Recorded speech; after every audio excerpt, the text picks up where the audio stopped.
राधे राधे प्यारे भक्तों, सांसद शिव चैनल में आप सभी का स्वागत है। आज हम आपके लिए लेकर आए हैं भगवत गीता का 14वां अध्याय। तो आइए सुनते हैं। अर्जुन, जग में कामना करे जीव का नाश, जिसे सर्वदा जगत में हो संपत्ति की आस।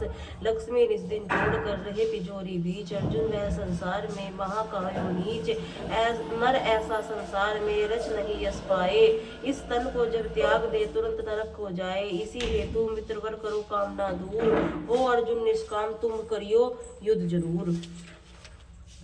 तदनंतर भगवान श्री कृष्ण ने अर्जुन से कहते हैं कि ज्ञानों से भी पुरुषोत्तम ज्ञान मैं तुमसे फिर भी कहूंगा, जिसको समझकर समस्त साधन करने वाले मुनि लोग परम सिद्धि प्राप्त कर गए हैं। इस ज्ञान के अवलंब जिन्होंने मेरे स्वरूप को प्राप्त कर लिया है, वे न तो पूर्व जन्म लेते हैं, न ही प्रलय काल में ही कष्ट पाते हैं। हे अर्जुन, परम स्वरूप प्रकृति प्राणी मात्र योनि और इसके बीच का स्थापन करता है, जिससे सृष्टि की उत्पत्ति होती है।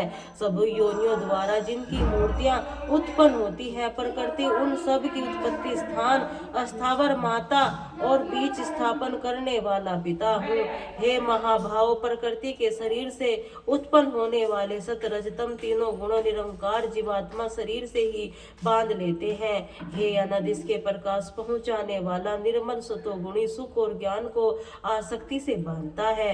रगात्मक रजोगुण की उत्पत्ति काम और आसक्ति से है तथा जीवात्मा कर्म फल की आसक्ति भी बंधन में डालती है। तमोगुण की उत्पत्ति अविवेक से है और हे अर्जुन, प्रमाद आलस्य के कारण जीवात्मा निंदा से बांधा जाता है। हे अर्जुन, सतोगुण सुख में, रजोगुण कर्म से, तमोगुण ज्ञान पर आवरण डालकर प्रमाद के वशीभूत कर लेता है। इसी भांति रज और तम को दबाकर सतोगुण, सत और रज को दबाकर रतोगुण एवं सत और तम को दबाकर रजोगुण की प्रधानता होती है।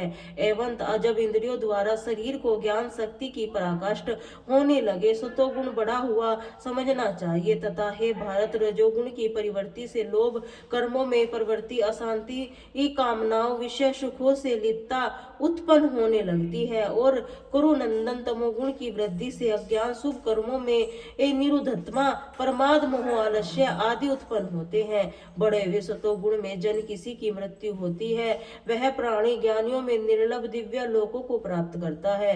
रजोगुण के उदर से मृत्यु प्राप्त होता हुआ मनुष्य कर्मा सत मनुष्य से जन्म लेता है। इसी प्रकार बड़े हुए तमोगुण से मृत्यु प्राप्त हुआ पुरुष निम्न श्रेणी से मूढ़ योनियों में जन्म लेता है। सतोगुण कर्मों का फल निर्मल और सात्विक, रजोगुण कर्मों का फल दुख एवं तमोगुणी कर्मों का फल अज्ञान होता है। सतोगुण से ही ज्ञान, रजोगुण से लोभ में, तमोगुण से प्रमाद, मोह में अज्ञान की उत्पत्ति होती है। सतोगुणी पुरुष को उत्तम लोक सर्वग, रजोगुणी मध्य का मनुष्य लोक, तमोगुणी पुरुष को निम्न श्रेणियों में योनियां प्राप्त होती हैं। जब दृष्टा गुणों में निर्लिप्त रहकर आत्म तत्व को जान लेता है, मेरे स्वरूप को प्राप्त हो जाता है। इसके भी अतिरिक्त जब मनुष्य शरीर से उत्पन्न होने वाले सतोगुण, रजोगुण आदि गुणों पर विजय पा लेता है, तब जन्म, मृत्यु और जरा एवं रोग आदि से छुटकारा पाता है और मुक्त भी हो जाता है। इसके पश्चात अर्जुन की प्रधानता की है। हे प्रभु, त्रिगुणातीत पुरुष में क्या लक्षण होते हैं, इसके क्या आचरण होते हैं तथा किन साधनों द्वारा त्रिगुणातीत होता है। अर्जुन के प्रश्न का उत्तर देते हुए भगवान ने कहा, हे पांडव, प्रकाश, प्रकृति, मोह होते हुए भी जो व्यक्ति व्याकुल न हो तो निर्वक्त हो जाते हैं, तत्पश्चात से इच्छा भी उत्पन्न न हो। गुणों के बाहुल्य से जिसे सुख दुख का अनुभव न हो, तो गुणों का वर्तान स्वाभाविक समय किसी विचलित न होकर निश्चित रहता हो। जो सुख दुख, मिट्टी और पाषाण पत्थर, अप्रिय, प्रशंसा आदि से दृढ़ धैर्यवान हो, जो मान अपमान, मित्र और शत्रुओं से भी सम हो, और जो समस्त कार्यों की कर्तापन का अहम भाव आरोपित न करता हो, ऐसा पुरुष त्रिगुणातीत कहा जाता है। जो मनुष्य निरंतर समान अत्यंत भाव से मेरा भजन करता है, सत रज आदि तीनों ही गुणों से भली भांति विजय कर ब्रह्म प्राप्ति के योग योग्य हो जाता है। कारण यह है कि अव्यक्त अविनाशी ब्रह्म तथा निरंकार मोक्ष पद सनातन धर्म और अनियत एवं अखंड सुख का अधिष्ठान स्थान और आश्रय मैं हूँ। श्री नारायण जी बोले, हे लक्ष्मी, कश्मीर देश में सरस्वती अक्षेत्र में राजा का नाम सूर्य वर्मा था। संगलदीप के राजा के साथ इनकी प्रीति थी। एक समय संगलदीप के राजा ने सूर्य वर्मा को बहुमूल्य घोड़े रत्नादि भेजे। कश्मीर के राजा के मन में विचार किया, भी संगलदीप के राजा को हम ऐसी वस्तु भेजे जो वहां पर न हो। मंत्री ने कहा कि वहां शिकारी कुत्ते भेजना उत्तम होगा। सोने की जंजीर में के साथ मखमली गद्दों और तोलियों में बैठाकर कुत्ते संगलदीप भेजे। राजा प्रसन्न हुआ, बोला, हम लोग भी शिकार खेला करेंगे। एक दिन किसी दूसरे राजा के साथ राजा शिकार खेलने गया। उसने शर्त बांधी कि जिसका कुत्ता शिकार मारे सो लेवे। सब राजाओं के कुत्ते एक खरगोश के पीछे दौड़े। सब कुत्ते पीछे रह गए। संगलदीप के कुत्ते ने खरगोश को जख्मी किया। खरगोश रुधिर गिराता हुआ भागा और कुत्ता उसके पीछे पीछे भागा।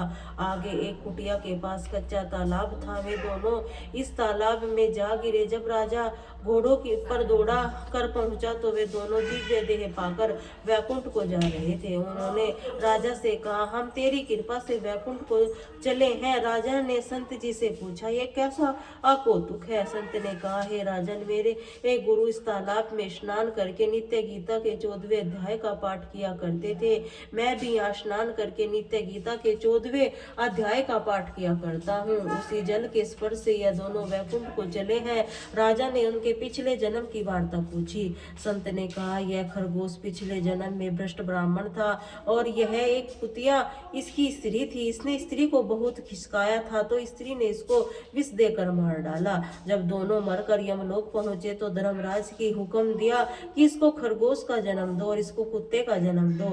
तब सब इन दोनों ने पुकार की, हे महाराज, हमारा उद्धार कैसे होगा? तब धर्मराज ने कहा, जब गीता जी के 14वें अध्याय का पाठ करने वाले संतों के स्नान का जल स्पर्श होगा तभी तुम्हारा उद्धार होगा। अब इन दोनों को धर्मराज के वर से उद्धार हुआ है। तब राजा उन्हें नमस्कार करके अपने घर आया और अपने पंडित से नित्य प्रति राजा गीता के 14वें अध्याय का पाठ सुनने लगा। नित्य प्रति गीता सुनने से राजा का उद्धार हुआ।